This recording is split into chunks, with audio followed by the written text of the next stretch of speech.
In the gospel of today, we will hear about the call of Simon Peter, one of the first disciples of Jesus. Jesus is sitting in a boat, and the boat belongs to Simon because the crowd is gathered on the shore.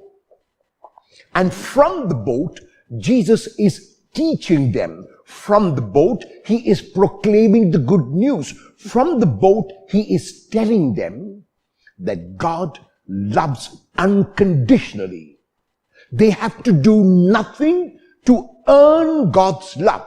They have to do nothing to merit God's love. All they have to do, if they have to do something, is open their hearts, open their minds, open every fiber of their being to accept that love.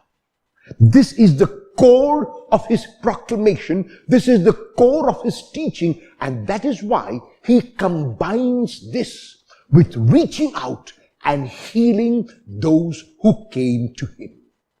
And even as he sits in Simon's boat, Simon realizes that he has caught no fish. And Jesus looks around him and there is no fish in the boat. And so Jesus suggests to Simon, the expert fisherman, to do something which Simon listens to. Cast your net, Jesus says, on the right side. And Simon casts his net, listening to Jesus, following his instructions. And there is a miraculous catch. Simon is so stunned.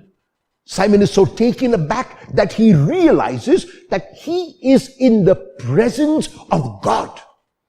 And that's why the only response which any one of us can give, and which Simon gives in the gospel of today when he says to Jesus, "Depart from me, Lord, for I am a sinful person." None of us is worthy to stand before God. None of us is worthy to raise our heads above to God. It is because God is so loving, so kind, so gentle, so forgiving that we can dare to raise.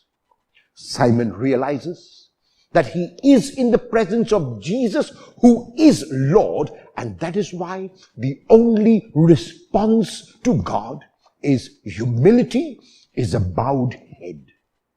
Jesus, however, in his beautiful gesture of humility, says to Simon, "No, you can raise your head up to me. No, you can look at me, because I am going to invite you to join me in my mission." My mission is not for me alone, but to anyone who wants to join me. And my mission is first to proclaim to people all over the world and to whatever faith they belong to, that God loves unconditionally, that God is a God of mercy, that God is a God of forgiveness, that God is a God of unconditional love, who keeps no record at all.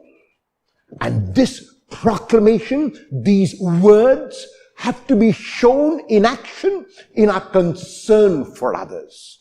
When I reach out by loving gesture, when I reach out by loving word, when I reach out by loving touch, when I reach out by enhancing action, no matter which religion I belong to, I am proclaiming God's kingdom, God's mercy, and God's unconditional love. Will you, through one word and one action today, proclaim the good news that God loves?